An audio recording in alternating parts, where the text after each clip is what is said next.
we're spraying more wheat today.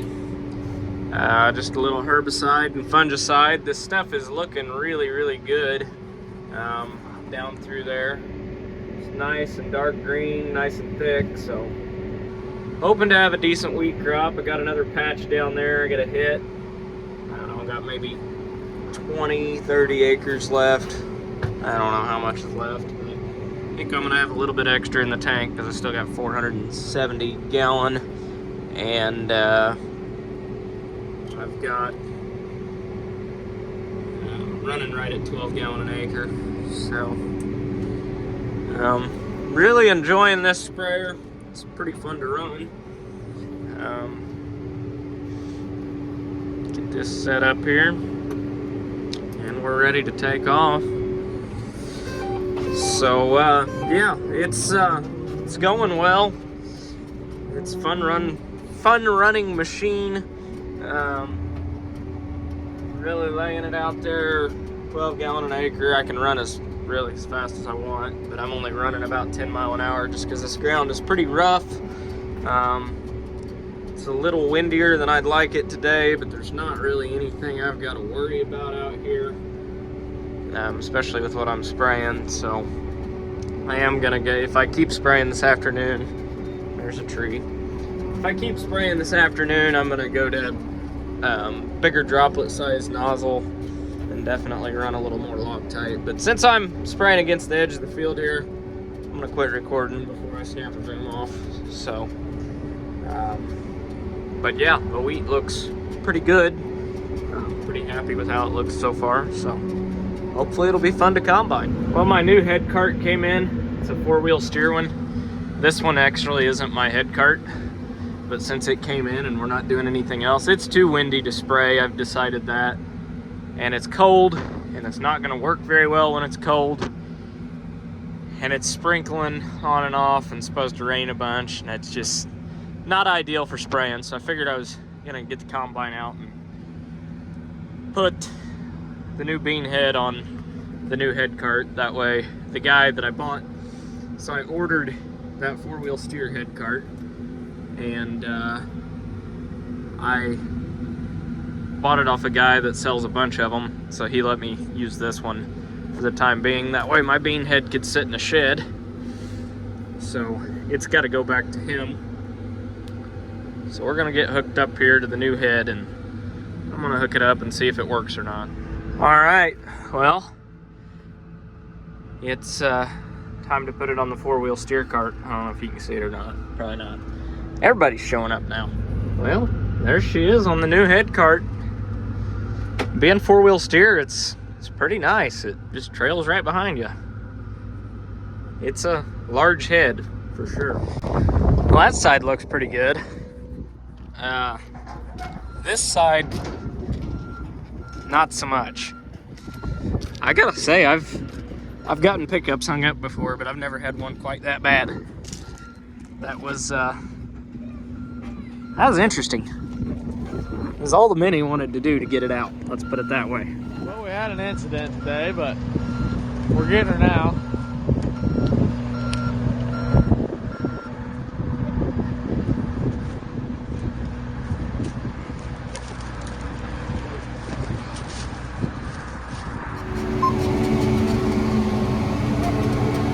Laying down some burn down today. Just 10 gallon an acre. There's not a whole lot of stuff out here, so 10 gallons should be plenty of coverage for what I'm doing. I'm spraying some pretty hot stuff, so a little bit windy, so I went to a bigger nozzle, and I'm running pretty fast, just kind of low and slow, but big droplet sizes, I should say, and dodging tile holes that need fixed, but getting her done. Really, I'd like to have at least 2 hours between spraying and when it rains. Unfortunately, by the time I get this tank empty, it's only going to be about an hour and a half, and I really, really don't like that, but I'm also afraid that this stuff's going to want to gum up in the tank, so we're just sending it at 18 mile an hour and spraying the tank out as fast as we can. And it is really, really, really dumping it out there right now. Honestly though, everything couldn't run better today except for me burying the spray earlier. I pulled into a field that I inline ripped, and I sunk it as deep as I ripped it. So shout out to Brigham's Towing for getting me out of that one. Luckily I did it close enough to the road that it wasn't too bad.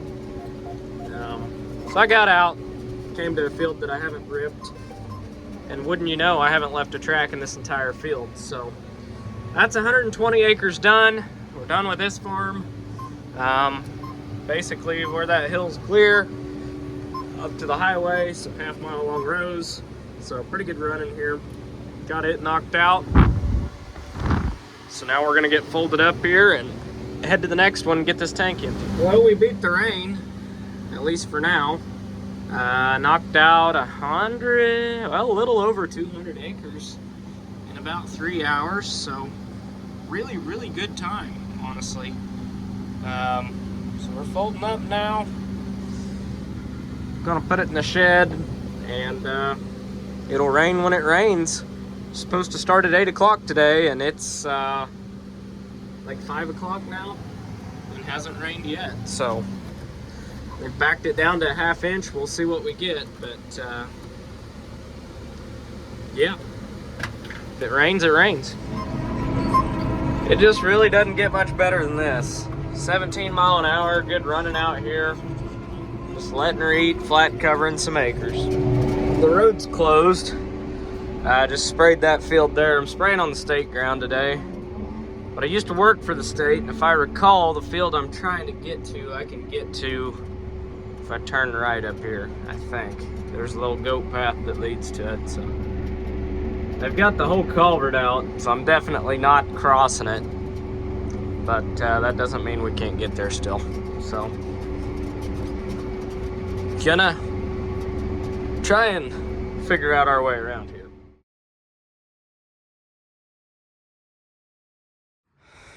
Okay, well, after a long time of being very, very frustrated, I've got the planter dialed in. Well, I haven't planted with it yet. I have not put seed in it yet, but everything is turning. So I think everything is ready to go on it, as far as I know. As far as the monitor and the physical turning of the meters, they are turning. Now I'll still have to do some calibrations and stuff, but as far as I know, it's turning. Now, as you can see, it's muddy. That's why I don't have seed in it, but the auto steer is working and the planter's turning. I probably should have recorded a lot of that, but I didn't because I was frustrated, and that was not content that needed to make it to YouTube because I was very frustrated. So if it dries up this week, which it's not really supposed to, and if it warms up this week, which it's also not supposed to, I did plant a wrench. I watched that fall off the planter. That's why I walked out here. But if it dries up and it warms up, I'm ready to plant. But till then, I'm going to keep spraying burn down and killing things and all that fun stuff. So I dropped another wrench out here. I think I see it. But yeah, till then, I got this stuff out here sprayed the other day. There wasn't a whole lot out here, but you can see the grass is dying.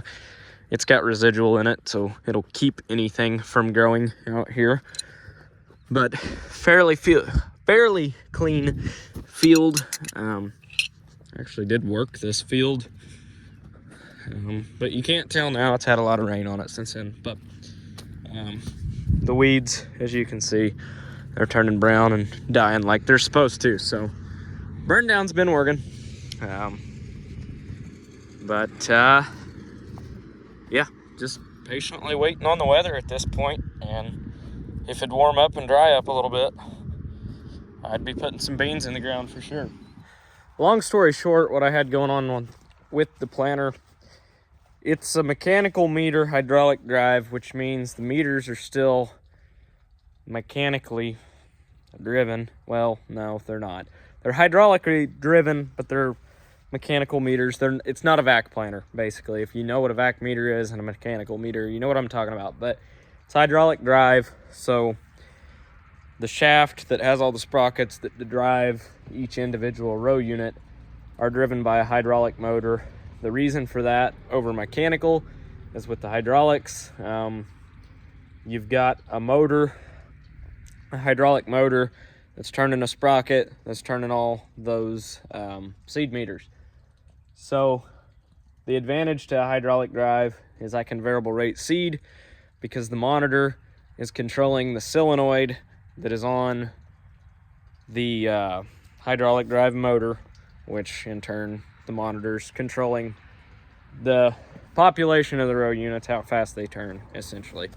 The problem was you've got to have a return line, which I do, and I didn't know if I had to have a case drain, which is basically just dumps all the hydraulic fluid back into the tractor.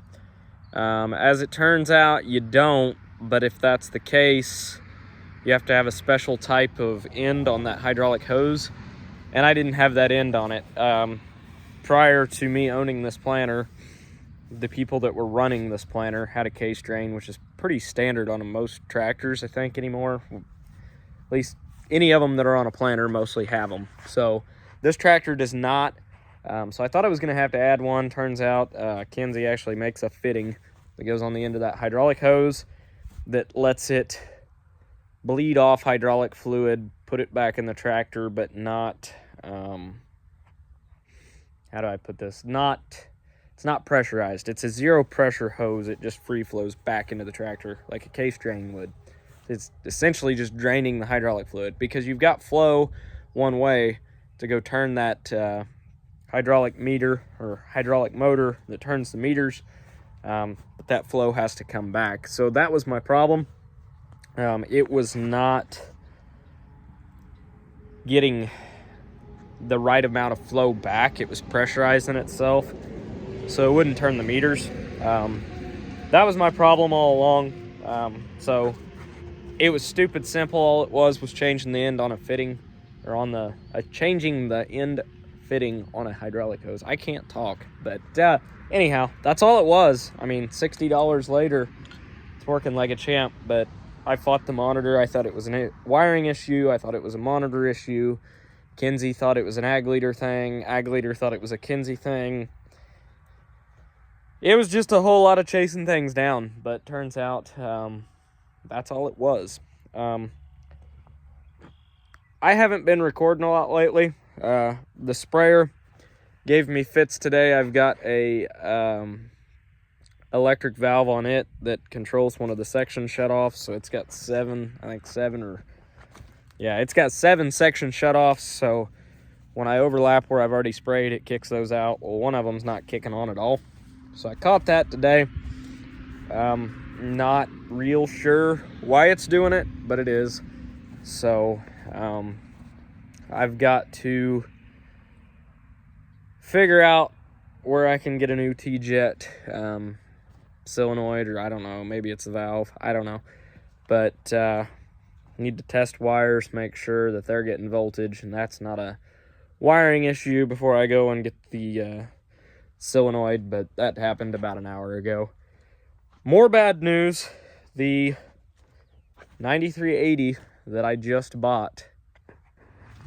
Then there's more bad news. The 9380 I just bought, was pulling it the other day, had the finisher hooked up to it, just kind of toying around with it, and started getting some sprinkles of oil on the windshield, which is not good. So I stopped, I got to looking, and I had a bunch of oil in the radiator. I mean, the radiator was straight oil.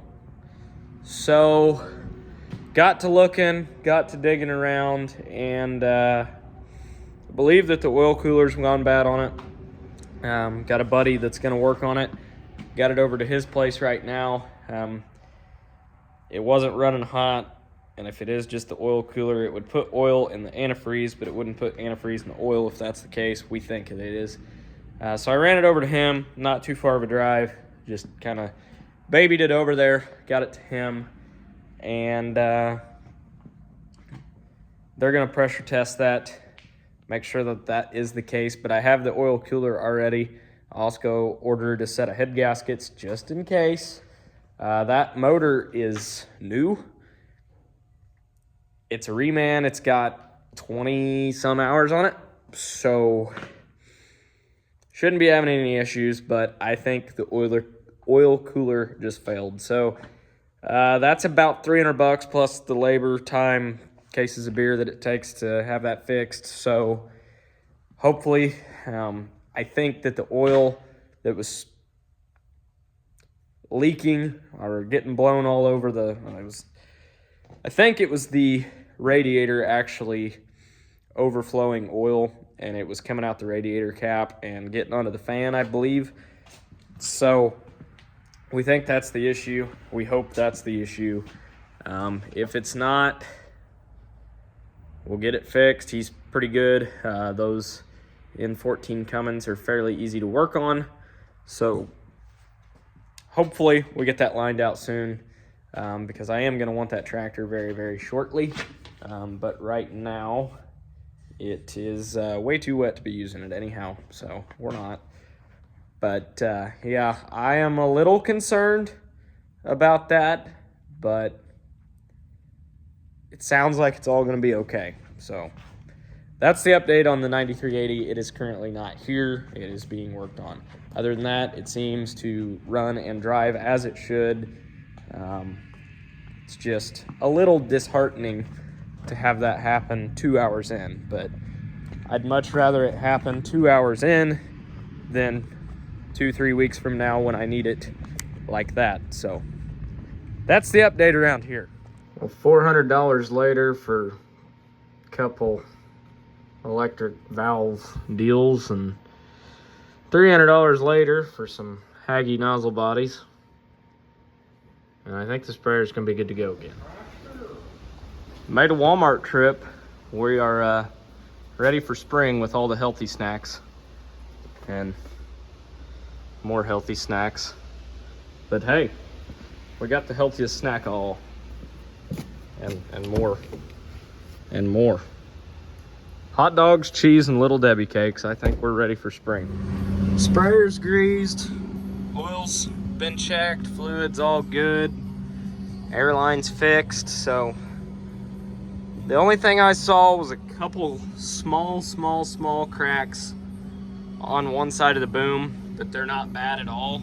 So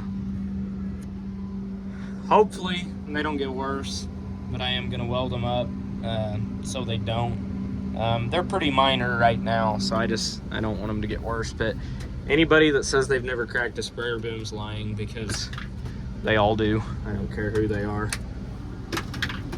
But I'm gonna put it back in the shed. We're good on fuel, we're good on def, we're good on engine oil, hydraulic oil, filters all look good, so, or air filter and whatnot. So we got like 2 inches of rain. We were supposed to get like a ½ inch. We got 2 inches. So we're just, the planter's greased, the tractor's ready. It's got fuel in it. I mean, literally we're sweeping cabs and wiping things down at this point just to kill time, and it's just a whole lot of hurry up and wait. But as soon as the weather's right, we are going to be absolutely balls to the walls. It's April 5th or 6th, I think, today, so it's gonna be pretty balls to the walls as soon as it's finally go time.